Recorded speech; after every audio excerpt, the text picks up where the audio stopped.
Design Notes is a show from Google Design about creative work and what it teaches us. I'm your host, Liam Spradlin. Each episode, we speak with people from unique creative fields to discover what inspires and unites us in our practice. Welcome to Design Notes.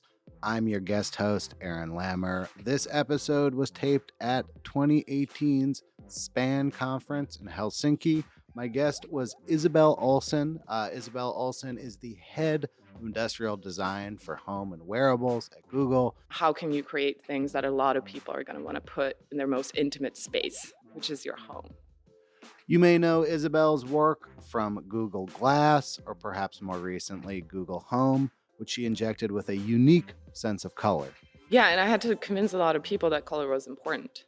We have to be inspired by the context in which our products live in, and we don't live in black and white homes. And why it's all about what people feel, not what they think. And what I've realized is, do not ask, what do you think? Ask, what do you feel? You get completely different answers. Design Notes is brought to you by Google Design. You can find out about all of Google Design's podcasts at design.google/podcasts.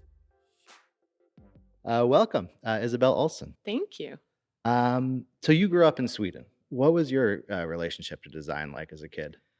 Well, I started making things at a very early age. I didn't think of it as design then, but now as I look back on it, that's what I was doing. My grandfather had a workshop in his basement, and he was kind of a self-taught industrial designer. Never went to school, but started making lamps and furniture. And so I experienced lathes and saws and different kinds of ways of treating wood very early on. So I started making little boats and things like that. Was he making furniture and stuff for functional purposes, or like? Yeah, I mean, he always tried to reinvent everything. So the one object that I really remember was a bottle opener, and it was just a piece of wood with a nail through it. And it was so beautiful because it was extremely simple to make, but it was well crafted. And it was one of those things that, well, bottle openers have looked the same forever, but he found a way to reinvent it. He hacked into his car. He thought he wanted a armrest and built one and covered it in leather, and now that's part of status quo in a lot of cars, but it wasn't back then. And he just kind of found problems and tried to solve them. That's the best do-it-yourself project I've ever heard, an armrest in your own car. Yeah. What point did you realize that building things could be your job, not just your childhood hobby? Well, pretty late, I think, because I didn't realize there was a way to combine kind of my passion for science and math with kind of the creative side of painting. And I started sewing clothes very early on, and I just didn't understand that combination. And after high school, I felt like I needed a creative outlet, just a break before I was going to be, a doctor or a lawyer or one of those three things that my parents thought was the path in life.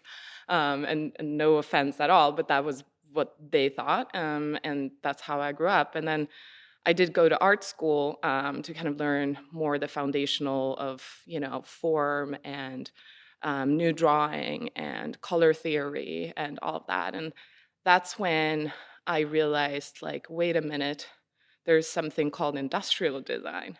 And that's where I could take my passion for kind of the technical side and combine it with the arts, and applied for industrial design school. And that's how it happened. So it was pretty late. I was like 20 or something. Yeah. It seems like you were well-timed within industrial design for a shift that happened where computing was mostly a software problem, looking for a software solution, and increasingly, like, the thing that's in our pocket physically is what we think of as a computer. What were the first few industrial objects you built? Well, that's also interesting because that happened late for me as well, because I didn't go to design school, but I focused a lot on jewelry design, furniture design, nothing to have to do with technology at all. But after graduating, after working a couple of years, and I did exhibitions in Milan and had a lot of fun with it, I realized I was only designing for a very small group of people, and I felt like I could maybe apply my skills to have more impact. So I learned about this project called One Laptop Per Child, and it was super inspiring to me. And not necessarily for the specific design of it, but just this idea that with great design, you can, have an impact on people's lives. So I figured out who did it, and found this agency in San Francisco, and that's what took me to San Francisco. And I applied there, and they took me on, um, yeah, worked on a huge range of things, but I ended up designing a lot of tech products, and it's not what I expected. But what was cool was back then it was still when I was looking around and seeing what everybody was sketching, it was all kind of black glossy boxes. And I had this naive kind of reaction. I was like, why is everybody just doing the same thing? And just even in the inspiration boards, I was just seeing the same object over and over again. So I started, putting up images on the wall of details of furniture and chairs and jewelry. And at first, people just kind of laughed at me a little bit, but then they started to like, well, maybe there's something there. And that's how kind of I started to realize over and over in each project that I had a little bit of a different point of view and how to, um, you know, rethink the way we design technology. And it doesn't have to all be the same. What kinds of lessons from jewelry making do you take with you? Well, I think, first of all, everything that we design have to fit into people's lives. And jewelry is that most extreme version of that because it actually literally have to fit your body. But it also, you have to create a desire. You have to provide a range of things that people get excited about. And then the similar problems as anything else you design, come up, like how can we manufacture it? Can we manufacture it at the right price? All of those things. So I think the jewelry piece is just it puts those things into the extreme. And same thing with furniture. I think again, how can you create things that a lot of people are going to want to put in their most intimate space, which is your home? Jumping from Stockholm to tech boom San Francisco, um, was it a culture shock for you as a designer? Well, it was a culture shock in general, I have to say, and I think a lot of people say that Sweden is one of the most Americanized countries in the world, and still, yeah, it was a huge shock for me, and it was the everyday stuff. So I would go into a store, and people would greet me with, "Hey, how are you?" And I would start, well, actually this morning I wasn't, and then they were gone. And I was like, what? Wait, what just happened? And felt so awkward because I didn't realize like, oh, that's how you say hello. Like it took me like 2 years. And then I was like, oh, how are you? Yeah, good. How are you? And then it became like a normal thing. And I remember a pivot point, which was I think 2 years into my stay in the US. I went back to Stockholm and I was at a restaurant and then I had this epiphany. I was like, everybody's so rude. And then I realized like, okay, I've adapted the American kind of friendliness and openness and just the less, Swedish people are in general a little bit more reserved. I think that's a fair generalization to make. And I'm fairly outgoing, but it was still super strange for me. So I think it was more not necessarily as a designer, as a person. The other piece is the language. I didn't feel like I could be myself for a long time because a lot of your personality comes through your humor, and you can't really be funny in a language that you don't understand. So that was kind of like I realized I was a little sad for a moment, and then there was a turning point where I started to feel like myself again. So yeah, so those are some of the things. Designing physical products has a certain similarity to being someone in a culture where you don't speak the language. You're building things that people have to use around the world. You can't rely on labeling or instructions in the same way. It's a language-less form of communication. Hmm. So when you're designing things that you expect to be used not just outside of California, but outside Hmm. of America, all over, like Yeah, how do you think about those kinds of cross-cultural yeah. communications? Well, we actually have something called design language, and There you go. so it kind of exists. I think uh, the thing I'm trying to figure out is not so much the usage patterns or things like that, although those are really important. But the critical piece is to figure out how something makes people feel, because at the end of the day, that's the first thing. People's attention span are really, really short. So no matter of how good intentions you had with, oh, well, it's very ergonomic and it's, you know, well manufactured and all of that, but unless the 5-foot view is intriguing, desirable, inviting, you're not going to catch people's attention, or they're going to reject you. As an outgoing person who is interested in how the things you make people feel, what have you learned about talking to people about experiences that are largely nonverbal? Yeah. A lot of people are like, I don't know, it's a phone, Yeah. you know? Yeah, it's a really good question. And what I've realized is, do not ask, what do you think? Ask, what do you feel? Hmm. You get completely different answers. And in some cases, if the question of what do you feel doesn't work, you can ask people, what does it look like? Hmm. And then people start making these associations, which they will make in real life anyways. So we see a lot of this when new products come out in the market. That looks like a trash can. That looks like a donut. That looks like an X. And you better be sure that your thing looks like something positive, something that have a positive connotation. Because with anytime we make a prototype, I force everybody to like tell me, what does it, how does it make you feel? What does it feel like? What does it look like? And the other day we had a review of something, and there was something about the posture of the object that made it look sad. But first people started, well, this hinge, and then started to thinking about the details, and I was like, well, what does it look like? And then someone was like, well, a very sad person. And then people started adding, oh, someone with a hunchback. Oh, and they just started adding on, and all of a sudden we had 50 attributes about this model that, I mean, clearly described it in a way that we would never want to ship a product like that. And then there are, of course, really positive examples of when we designed Mini, for example. The first time, we landed on kind of the softer shape, people started to say, oh, it's like a macaron, it's like a mochi, it's like a donut even, although I prefer macaron over donut, but that's a whole other story. And I was like, oh, these are all things that you want to eat. So then I started to ask people, like, do you want to eat it? This doesn't apply to all products, but sometimes that works. And just being able to create that initial kind of positive connotation, so you can then let people, understand the object, use it, invite it. Is people wanting to eat it good or bad in your Oh, it's opinion? It's great. good. Okay, It's a that's what I great thought. thing. It's Yeah, the like donut desire. is It's like a yummy. yeah, it's a powerful lure, the Yeah. donut.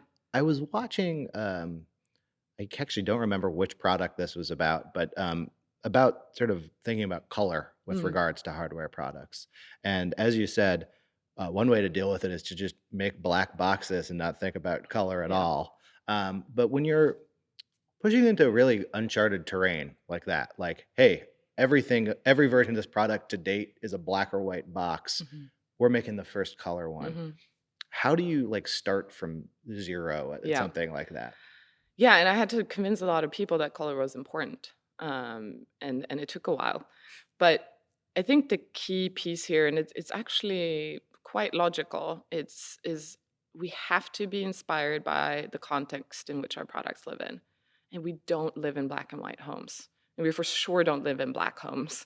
A lot of people have a lot of white walls, so therefore, it makes sense to have a lighter skew, and it might make sense to have a darker skew too, because you might put it next to your TV or whatever other tech things you have.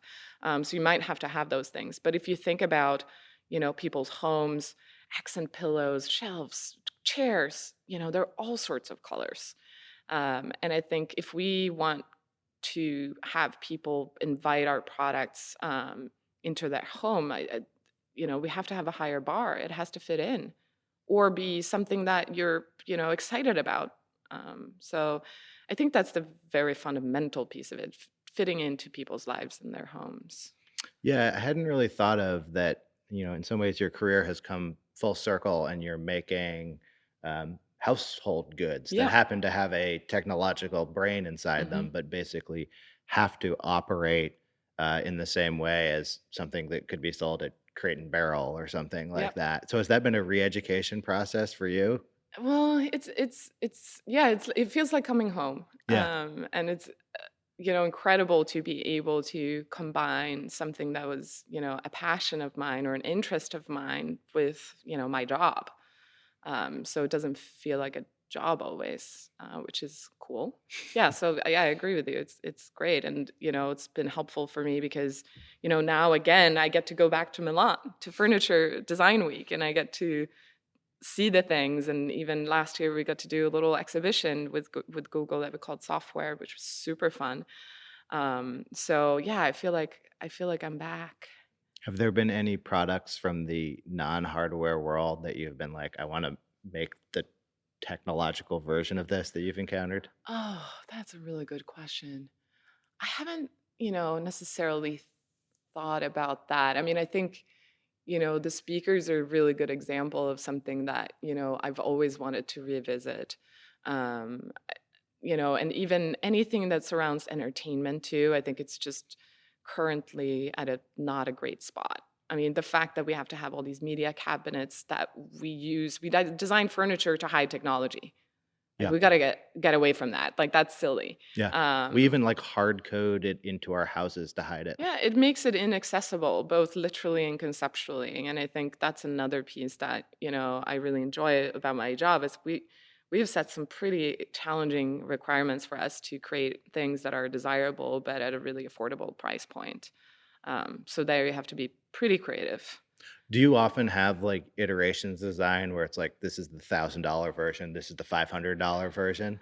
I think it's more about, what we've been having to do is figure out a design language and an approach that scales across different price Mm. points. So whether it's, $1,000 laptop that goes in your bag or a $50 speaker that goes in your home, just figuring out what are those common elements and how does it hang together? How does it feel like one brand while not just applying the same thing on both, but more philosophically thinking about them so that they belong together.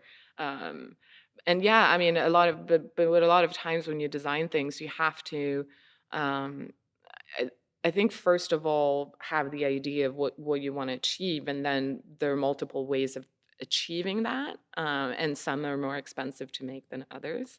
And that's where we also have to collaborate really closely with engineering and be clear about here's what we want to achieve. What are like 5 ways we can do that? It seems like a lot of the things you're making now, like the first generation of hardware was, wow, here's a novel experience you've never had before. And these are almost like, instead of this technological experience, how about you switch to this one? Like Google Glass is, don't walk around trying to film everything and experience everything with your phone. Like put this in your eye. Or a lot of these home speakers are, don't look at it, talk to it, these kinds of things. What has it been like sort of building experiences on top of existing experiences? Um, I don't know if I have like a super great answer to this question. Um, I mean, I think fundamentally we have to recognize that, while there is evolution in the way we live and work and think, we're fundamentally humans. And, someone was asking me, what does the home look like in, 20 years from now? And I was like, probably pretty much the same. Yeah. Because if you think about what the home looked like 20 years ago, it's pretty much the same. It's just the TV's got a lot thinner. And we talk to our speakers instead of, using a remote control or a control panel. So I think it's really about how can we, create experiences that are simpler, more beautiful, easier to use, and that kind of lets us go back to like cooking and chatting with your partner, or having a party, or doing the things that we want to do. And if we with technology can make those experiences either more fun or better or cooler or simpler or less expensive or whatever it is, if we can improve it in one shape or form, I think that's what's challenging and what's cool and what's interesting. I was talking to a locksmith a few days ago because I had to have the lock replaced on my door, and I was talking to him about innovation in locks because there's smart locks are becoming a thing. And he's like, yeah, no one's really buying them. People only change their lock like once every 35 years on average. So like we're waiting Yeah. till hitting that point in the cycle. A lot of the things that you make are not on a 35-year cycle. They're on a 1, 2, 3, 5-year cycle. Is it emotionally difficult to see these things that you made and poured your heart into get inevitably recycled at some point?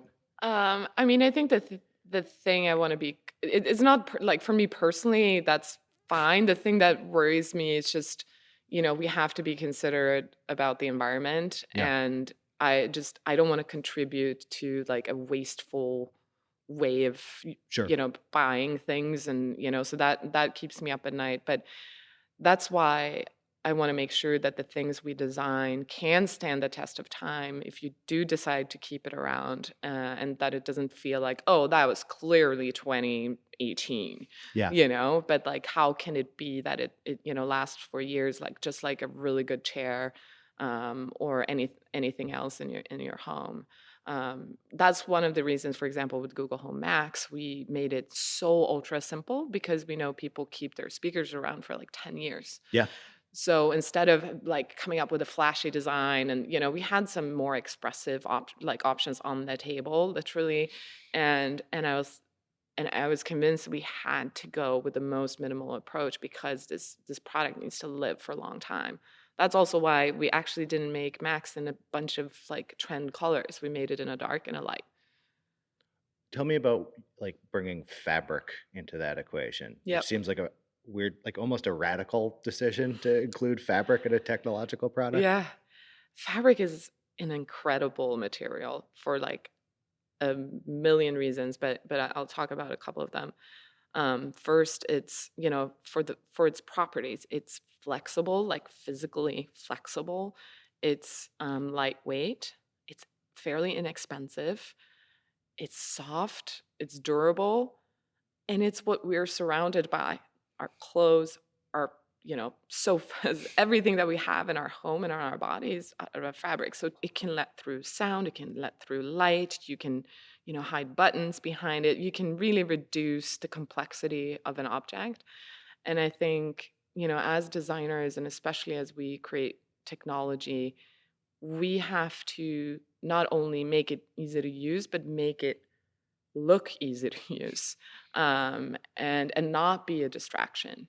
So for me, fabric was this kind of turning point where we realized we can have this premium finish for not too expensive of a cost, and then we can kind of tuck the technology away. So really, all that you think about is that you're talking to it, and it eludes this kind of simplicity. All right. Well, I'm really looking forward to your talk today. You make me nervous. I'm still working it out in my head. All right, I'll But give you. I have some nice pictures, so hopefully that helps. I think it's gonna go great. Cool. Thank you so much for this interview. Thank you.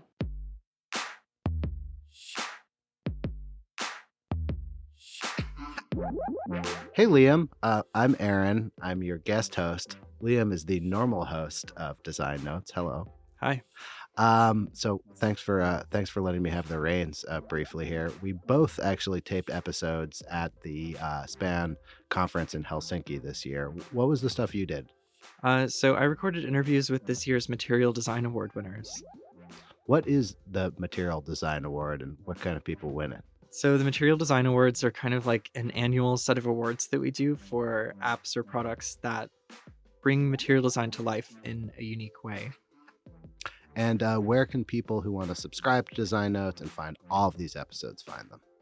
You can find them pretty much wherever you listen to podcasts. So iTunes, Spotify, Google Podcasts. There's an RSS feed. You can also go to design.google and find show notes and links and stuff like that. Thanks, Liam. Thank you.